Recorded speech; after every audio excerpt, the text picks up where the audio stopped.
Hello everyone, welcome to my YouTube channel. और यहाँ पे आपको स्क्रीन पे दिख रहा होगा कि मैं क्लास 11th की केमिस्ट्री यहाँ पे पढ़ाने वाला हूँ। ओके, सो सबसे पहली बात मैं आपको बता दूँ कि ये हमारा जो सीरीज है केमिस्ट्री का, ये बहुत ही डिटेल्ड कोर्स है ना।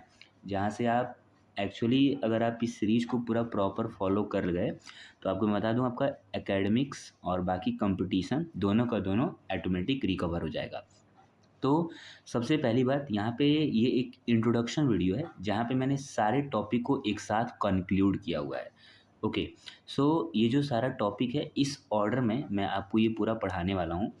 तो आई थिंक आपको देख के यहाँ पूरा टॉपिक समझ में आ रहा होगा कि किस किस टॉपिक को हम लोग किस ऑर्डर में पढ़ने वाले हैं। और हम जानते हैं कि जब भी हम केमिस्ट्री स्टार्ट करते हैं क्लास 11 में तो एक्चुअली हमारा 10th के बाद कहीं ना कहीं हमारा क्या होता है, ये एक लेवल ऊपर चला जाता है केमिस्ट्री। ओके, सो यहाँ पे मैं आपको जो ये केमिस्ट्री पढ़ाने वाला हूँ, मैं चाहता हूँ कि ये पूरा का पूरा जो डिटेल्ड हमारा कोर्स है ये बहुत ही अच्छे से आपको समझ में आए। इसलिए मैंने एक प्रॉपर ऑर्डर में सीरीज स्टार्ट किया है, ताकि कहीं भी आपको ये ना लगे कि मेरा ये टॉपिक छूट गया, या कभी आपको ऐसा ना फील हो कि हमारा ये टॉपिक जो है वो हमारा बैक है ना, या मेरा बैकलॉग लग गया। ये सारी चीज़ें आपको इसमें प्रॉब्लम नहीं आएगी।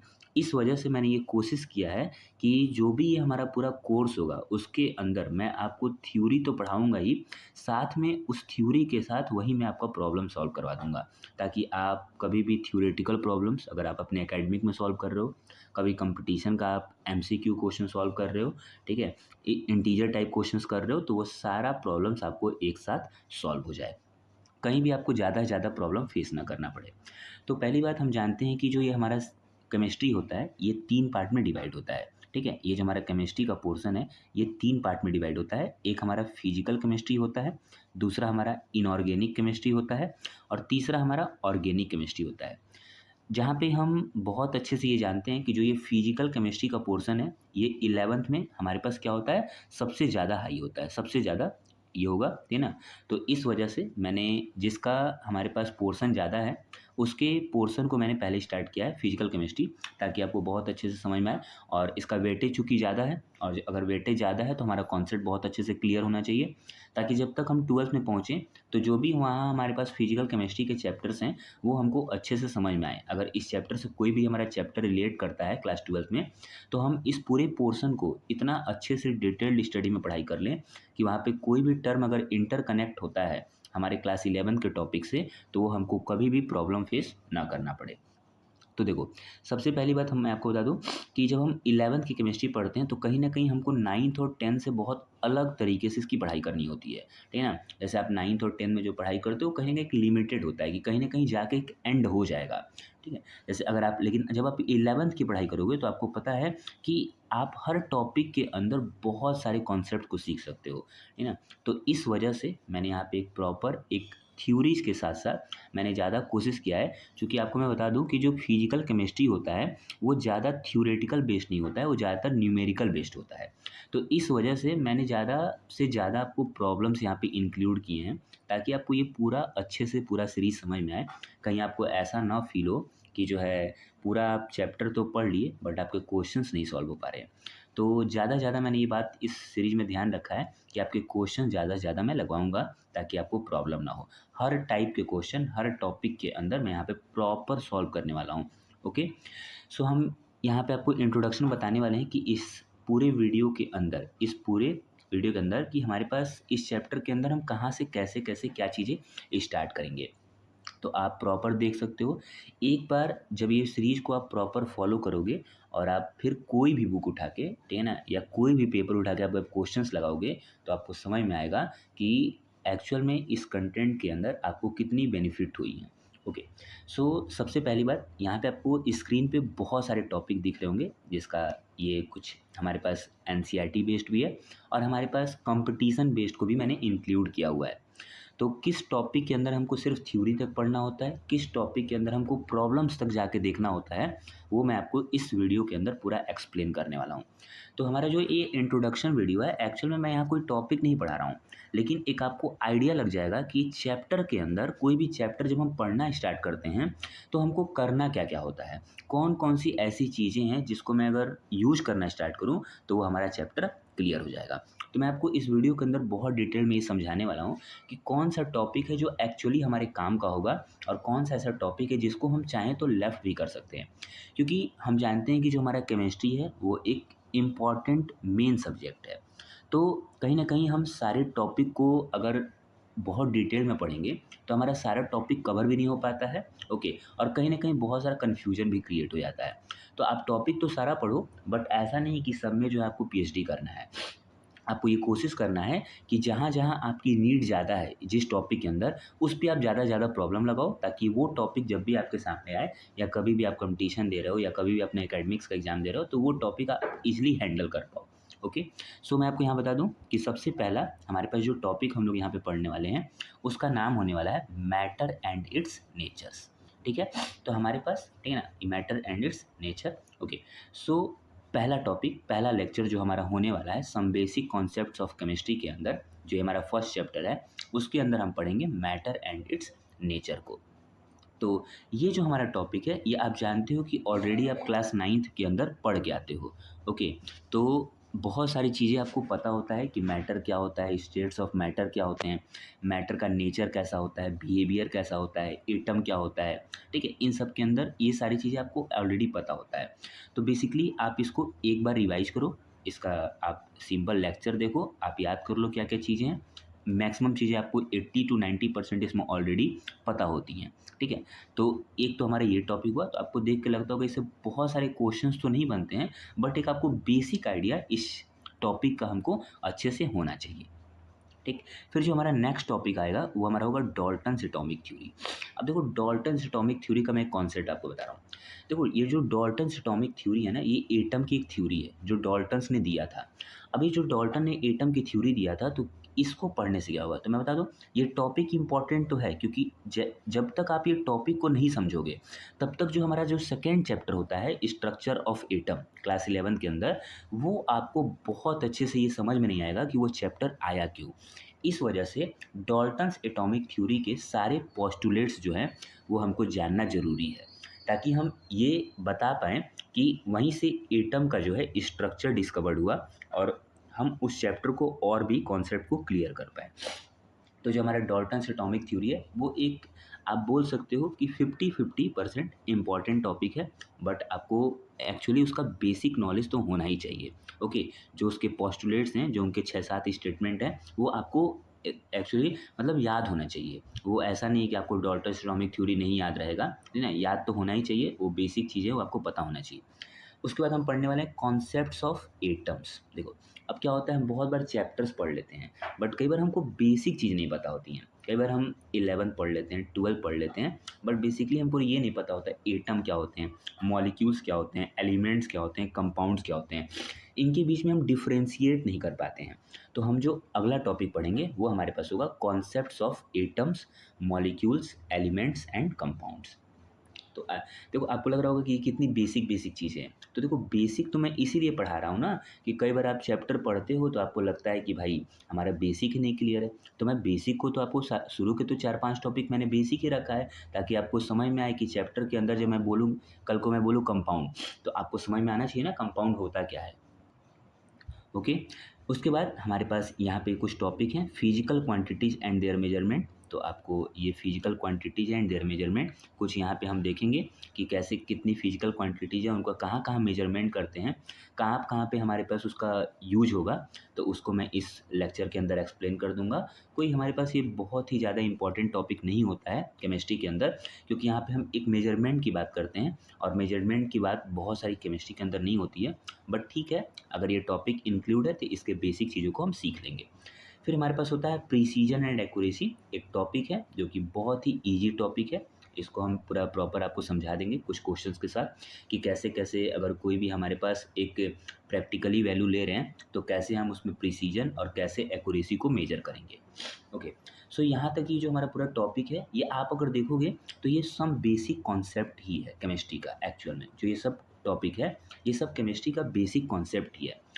आगे आप टॉपिक देख रहे होगे जो स्क्रीन पे लिखा हुआ है, वो हमारा है significant figures with numerical problems. अब देखो, यहाँ से टॉपिक आपका स्टार्ट हो गया।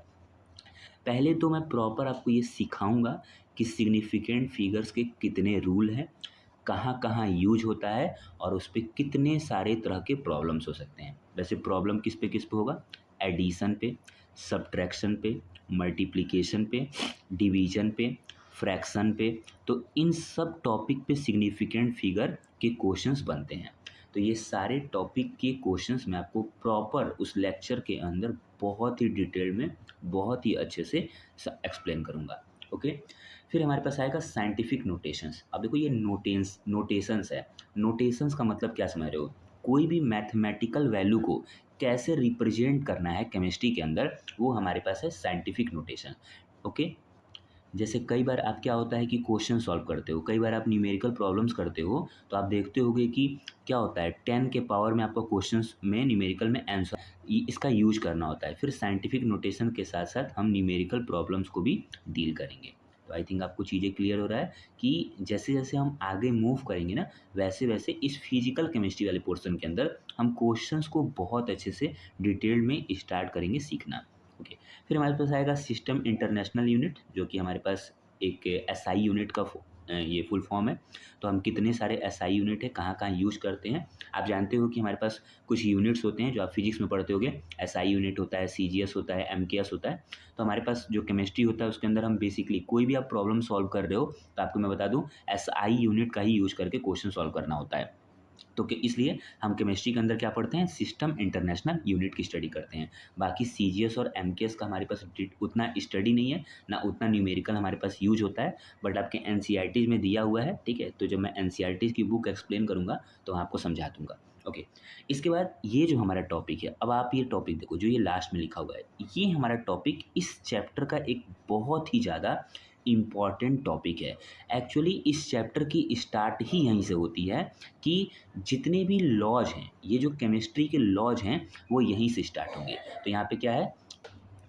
यहाँ पे लॉज ऑफ केमिकल कॉम्बिनेशन को हम पढ़ेंगे, जहाँ पे हम 5-6 लॉ आपको एक्सप्लेन करेंगे और उन लॉज पे कैसे हम क्वेश्चन सॉल्व कर सकते हैं, कैसे न्यूमेरिकल प्रॉब्लम्स को डील करेंगे, उसको मैं प्रॉपर यहाँ पे एक्सप्लेन करूँगा।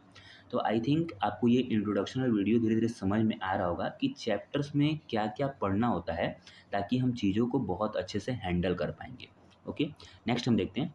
नेक्स्ट जो हमारा टॉपिक होगा वो होगा एटॉमिक एंड मॉलिक्यूलर मासेस। देखो ये कितने छोटे छोटे टर्म है लेकिन बहुत इंपॉर्टेंट है। एटॉमिक मास क्या होता है, मॉलिक्यूलर मास क्या होता है, एटॉमिक मास किस प्रॉब्लम्स में यूज करेंगे, मॉलिक्यूलर मास किस प्रॉब्लम में यूज करेंगे, और उनके साथ साथ हम उनके न्यूमेरिकल प्रॉब्लम्स को बहुत अच्छे से डील करने वाले हैं। ओके। आपको बेसिकली बहुत अच्छे समझ में आना चाहिए कि एटॉमिक मास और मॉलिक्यूलर मास के अंदर क्या क्या डिफरेंस होता है। नेक्स्ट जब हम टॉपिक पे आते हैं मोल कॉन्सेप्ट्स, तो आपको नाम से ही समझ में आ रहा होगा कि इससे बेहतरीन टॉपिक केमिस्ट्री में कुछ हो नहीं सकता है। ठीक है। तो मोल कॉन्सेप्ट्स का मैं आपको एक प्रॉपर पूरा डिटेल्ड एक्सप्लेनेशन एक लेक्चर के अंदर करूँगा। एक बार आप वो पूरा वीडियो अगर आप देख लोगे तो आपको मैं बता दूं, फिर आपको कभी भी मोल कॉन्सेप्ट के अंदर प्रॉब्लम नहीं आएगा। आप कोई भी क्वेश्चन मोल कॉन्सेप्ट को लगा के देखना, उसके बाद आपका क्वेश्चन बहुत ईजिली लग जाएगा। ठीक है ना, ये मैं आपको भरोसा दिला रहा हूँ। ठीक है ना, मतलब मैं भरोसा दिला रहा हूँ, बट इसका मतलब ये नहीं है कि मेरे भरोसे पे आपको क्वेश्चन लग जाएगा। उसके लिए आपको प्रैक्टिस भी करना पड़ेगा। जितने कॉन्सेप्ट मैं सिखाऊंगा उसका यूज करके आपको प्रैक्टिस भी करना पड़ेगा। ओके। और मोल कॉन्सेप्ट जो है वो एक पूरा एक कैलकुलेटिव टॉपिक है। ठीक है ना, ऐसा नहीं थ्योरेटिकल है। थ्योरेटिकल क्या है? सिर्फ फॉर्मूला है। उसमें सारे डाटा जो आपको पता होना चाहिए कि कब कहाँ पे कौन से डाटा से हमको चीज़ों को यूज करना है, और विथ न्यूमेरिकल प्रॉब्लम्स। तो न्यूमेरिकल तो हम करने ही वाले हैं। फिजिकल केमिस्ट्री है, बिना न्यूमेरिकल के तो कोई मतलब नहीं है। मैं आपको सिर्फ थ्योरी पढ़ा दूँ, कोई मतलब ही नहीं है। ठीक है ना, तो यहाँ पे हम न्यूमेरिकल तो करेंगे, क्वेश्चंस तो बहुत करने वाले हैं। ठीक है ना। ओके। फिर हम पढ़ेंगे परसेंटेज कंपोजिशन। और परसेंटेज कंपोजिशन का मतलब ये है कि कोई कंपाउंड है तो उसके अंदर कितना परसेंट हर एक एलिमेंट का है, तो उनकी हम बात करेंगे। उनका इम्पीरिकल और मॉलिक्यूलर फार्मूला कैसे लिखेंगे, तो ये भी हमारा एक टॉपिक है जो कि इंपॉर्टेंट है, और आपके कंपटीशन में इससे काफ़ी सारे क्वेश्चंस भी आते हैं। ओके। With numerical problems. तो ये बात तो आपको समझ में आ रहा होगा, मैं बार बार बोल रहा हूँ, न्यूमेरिकल तो करना ही है, क्वेश्चन प्रॉब्लम तो करेंगे ही, छोड़ेंगे नहीं। क्वेश्चंस के बिना तो हमारा कोई भी टॉपिक जो है वो क्या है? अधूरा है। ठीक है, चाहे आप टॉपिक को कितना बार पढ़ लो, 50 बार पढ़ लो, टॉपिक आपको सिर्फ उतना ही नॉलेज होगा। लेकिन जैसे जैसे आप क्वेश्चंस करोगे आपका नॉलेज हर टाइम पे गेन होगा। आप 10 क्वेश्चन करोगे, 10 कॉन्सेप्ट सीखोगे। तो क्वेश्चन करना हमारा मस्ट है। आप फिजिकल केमिस्ट्री के अंदर क्वेश्चंस को इग्नोर नहीं कर सकते एट एनी कॉस्ट। ओके। उसके बाद हम पढ़ेंगे केमिकल इक्वेशंस। केमिकल इक्वेशंस के अंदर जनरली हम लिमिटिंग रिएजेंट की डील करते हैं। लिमिटिंग रिएजेंट कि लिमिटिंग रीजन क्या होता है, और उसके बाद हम पढ़ेंगे स्टोइचियोमेट्री या स्टोइचियोमेट्री कैसे हम यूज़ करेंगे रिएक्शंस के अंदर, और उनका भी हम करेंगे न्यूमेरिकल प्रॉब्लम्स। तो ये जो जो इस स्क्रीन पे आपको सब टॉपिक दिख रहे होंगे ना, मैं बता दूँ ये सारे टॉपिक हमारे एकेडमिक्स, कॉम्पिटिशन सबके लिए इम्पोर्टेंट है। तो ये टॉपिक हम पढ़ने वाले हैं विथ न्यूमेरिकल प्रॉब्लम्स।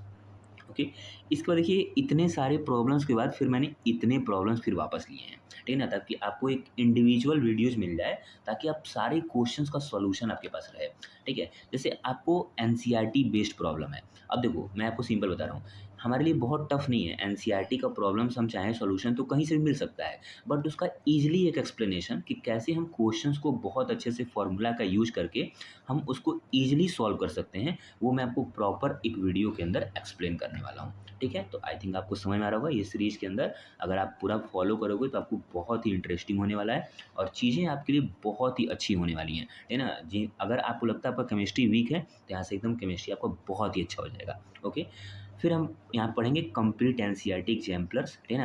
एग्जाम्पलर्स को हम पढ़ेंगे, हम देखेंगे कि कितने वहाँ पे क्वेश्चंस हैं, ठीक है ना। हर एक टाइप का एसर्शन का, रीजन का, केस बेस्ड स्टडी, हर एक टाइप के क्वेश्चन को हम यहाँ पे एक्सप्लेन करेंगे। और उसके बाद आई थिंक आप ये 2 टॉपिक का बहुत ही बेसब्री से इंतज़ार कर रहे होंगे, तो मैं ये टॉपिक लास्ट में रखा हूँ ताकि एक्चुअली आप एकेडमिक्स का क्वेश्चन जब लगा लोगे NCERT based problem, NCERT exemplar, तो आपको ये चेक करना है फर्स्ट चैप्टर के बाद, क्या आपने जो पूरा वीडियो फॉलो किया, जो पूरा आपने एक्सप्लेनेशन देखा, क्या ऐसा हो रहा है कि आपकी आईआईटी जेईई और पूरा नीट के क्वेश्चन क्या आपसे सॉल्व हो पा रहे हैं, ठीक है। तो हमारे पास ये एक पूरा प्रॉपर सीरीज होगा, और ये वाला जो हमारा ये वाला सीरीज है इसे आपको प्रॉपर फॉलो होना चाहिए, ताकि आप चाहते हो आगे अगर कोई एग्ज़ाम देना तो आपका बहुत अच्छे से तैयारी हो, ठीक है। तो यहाँ पे आई थिंक आपको इंट्रोडक्शन वीडियो आप बताइए कैसा लगा, ठीक है ना। तो क्या इंट्रोडक्शन वीडियो हर चैप्टर के लिए बनना चाहिए? ओके, तो अगर आप बोलोगे तो हर चैप्टर का हम बना के फिर उसके बाद ही चैप्टर को स्टार्ट करेंगे, ताकि आपको चीज़ें आपके लिए ईजी हो जाए। देखो जब आप इंट्रोडक्शन वीडियो को देखोगे तो देखो बेसिकली आपको चैप्टर के अंदर लगभग देखो 10 से 12% ये चीज़ें तो क्लियर हो गई होंगी कि इस चैप्टर का डिमांड क्या है ना। और एक बार हम चैप्टर का डिमांड समझ जाते हैं तो हम फिर उसको अगर अच्छे से पढ़ ले गए ऑर्डर में, तो फिर हमारे लिए टफ नहीं है चैप्टर। और हम मैंने इसीलिए ना आप ध्यान से देखो, मैंने इसीलिए लास्ट में कुछ प्रॉब्लम्स रखे हैं। भाई देखो ऐसा नहीं कि चैप्टर मैंने ऐसे कुछ भी पढ़ा दिया, कुछ भी कंटेंट आपको दे दिया और कोई कोई भी चीज़ आपको पढ़ लिया, फालतू चीज़ें आपका टाइम वेस्ट हो रहा है। एक बार आपने पढ़ा, फिर आप कोई भी बुक उठाओ, किसी भी ईयर का क्वेश्चंस उठाओ, देखो आपका लग रहा है कि नहीं लग रहा है। अगर वो सारा लग जा रहा है, इसका मतलब क्या है, आपने बहुत ही अच्छे से अपने कॉन्सेप्ट को क्लियर कर लिया है। और एक बार आपके एक चैप्टर का जब कॉन्सेप्ट क्लियर हो जाता है, तो हमको फिर अगले चैप्टर में मूव कर जाना चाहिए, ठीक है? ताकि आपको एटलीस्ट सबका नॉलेज होता जाए कि हर चैप्टर में कितना-कितना डिमांड है। फिर उसका जब आपका सिलेबस कंप्लीट हो जाता है, तो उसके बाद आप फिर वापस रिवीजन कर सकते हो। ओके, तो आई थिंक आगे भी हम बहुत सारी बातें करेंगे आगे की वीडियोज़ के अंदर, ठीक है ना? तो आई थिंक आपको सारी चीज़ें क्लियर हो गई होंगी इस इंट्रोडक्शन वीडियो के अंदर।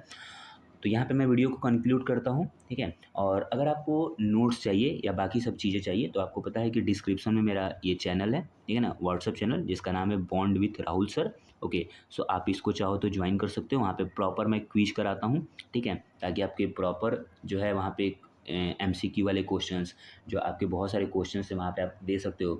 वहाँ आप देख सकते हो कि कितने लोग क्वेश्चन को सही कर रहे हैं, कितने लोग गलत कर रहे हैं, आपका कितना क्वेश्चन सही हो रहा है पर डे।